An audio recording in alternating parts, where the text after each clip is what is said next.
Assalamualaikum and hi. Today, I will introduce you to bonds. My name is Putri Nur Hasrinda and I'm in my last year semester of Diploma in Investment Analysis in UiTM Terengganu, Dungan branch. Alright, without further ado, let's get started. First of all, what is bond? In a simple way, it is debt or loan.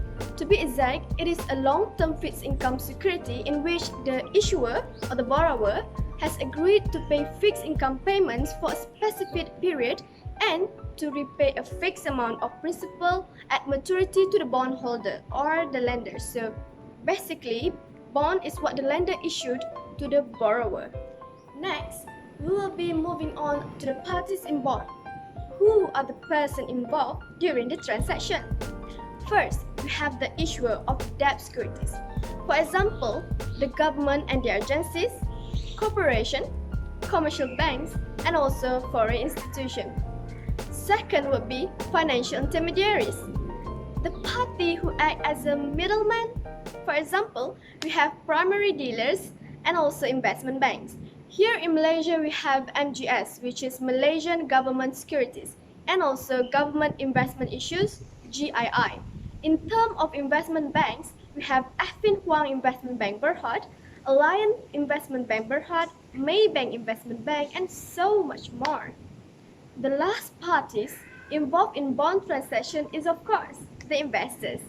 They can come from the government itself, pension funds, insurance companies, mutual funds, commercial banks, foreign institutions, and household. So how does this work? Well, when the issuer first offers new issues, that first trading is done at the primary market. Subsequently, the bonds bought from the issuer can be bought and sold among investors, and this refers to as the secondary market. The trading of the bonds in the secondary market creates a market pricing of the bonds that depend on the supply and demands of the bonds and prevailing interest rate among other factors. Next is bond investment consideration. There are several key factors that an investor will consider before deciding in investing in bonds. First, we have coupon. We have fixed, float, and zero coupon bond. Fixed coupon is typically payable semi-annually, but some are quarterly and monthly. Float is reset periodically to a specific prevailing market rate. And lastly, zero coupon bond is the principal payable at maturity.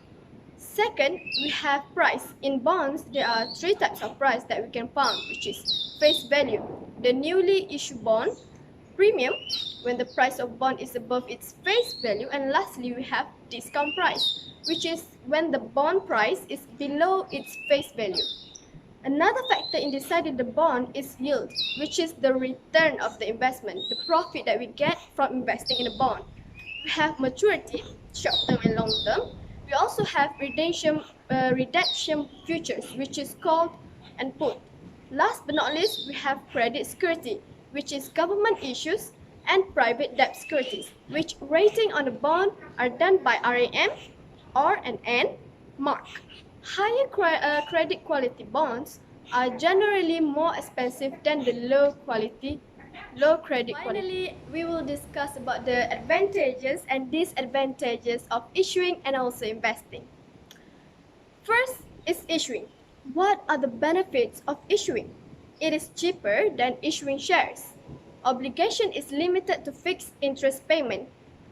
Interest cost is tax deductible and it does not affect the shareholding. However, issuing will increase cost of capital. How? Well, when issuing, the debt level will increase, thus parallel with its risk, which will also increase. Other than that, disadvantages of issuing is we need to pay for interest payment, which are mandatory, and by paying interest, it will reduce the firm's profit. What about the advantages of investing? Well, it is lesser risk than equity capital, and they have bondholders, which means secured creditors. Bond also can be traded even before maturity. And for investors, they give predictable stream of income and guarantee repayment of principal.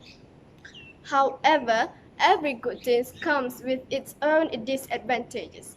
By investing in long-term bond, It always volatile and sometimes fail to keep up with inflation. It has no benefits such as shareholders, AGM, copy of annual reports, and besides, it has call rates and the bond rates lower than dividend rates. In a nutshell, we have learned on what is bond, the parties involved in bond, factors influencing the investors, and of course, the advantages and disadvantages of issuing and investing. That's all from me. Thank you.